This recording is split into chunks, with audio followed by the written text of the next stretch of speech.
Abba ko mabbakan ko faccia gororra kese addo garana kese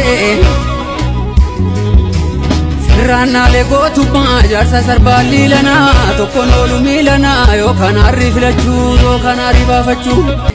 mal caalako meeram deebtakka Sirrana le gotuma jarsa sarballi lana tokkon olumi lana yo kanarri filachu yo kanari bafachu Sirraadhaalee gootummaa jaarsa sarballi lana tokkon olumii lana yookaan arrii filachuu yookaan arii baafachuu maal jechuun caalako yeroo kudhan irra deebi'ee dhageeffadhee jira garuu naa galuu hin dandeenye mee warri isiniif gale koomantii jedhanaaf kaayaa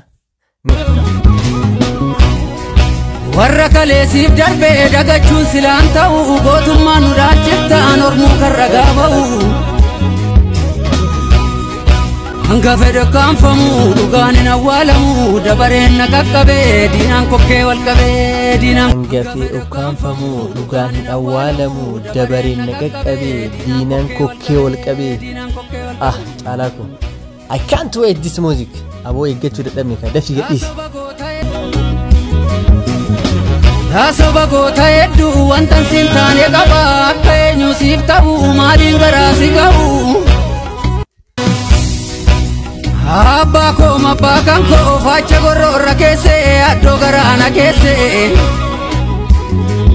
Sirrana le gotuma jarsa sarballi lana tokkon olumi lana yo kanarri filachu yo kanari bafachu yookaan arii baafachuu warra kaleesiif darbee dagachuun silaan ta'u gootummaa nu raajjeftaan ormuu karra gaaba'u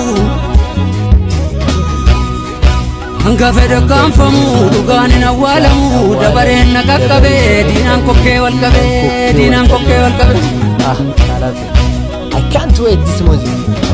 Taasaba goota hedduu wantan siin taane qaba akka eenyu siif ta'u maaliin garaa si ga'u Yooyyaa hordoftoota koo walitti deebine sirba ajaa'ibaatiin sirba akkamii sirba kana yoo bahe agartanii kuni saampilii xiqqoo haa arganiif yookaan immoo beeksisaaf gadhiisee jechuudha artist Caalaa Bultumee sirba ajaa'ibaa akkuma kun amma walaloo xinnoo isin dhageeffachiisetti sirba akkamii sirba yeedaloo miti walaloo isaatu hubachuuf hedduu nama ulfaatu fi sirba haala yeroo fi haala yeroo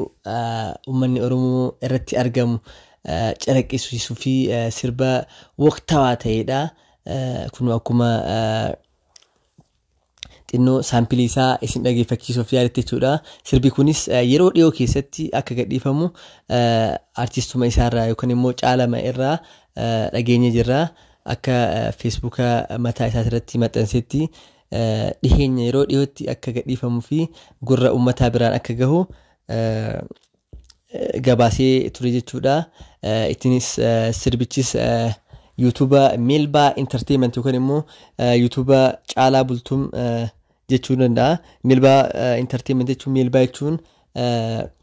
daa'ima isaa yookaan immoo mucaa jalqabaa Caalaa Bultumee jechuudha kanaaf sirbichis ka gadhiisamu YouTube Melba Entertainment ka jedhu kanarratti jechuudha kanaaf isinis Oromoo koo deemati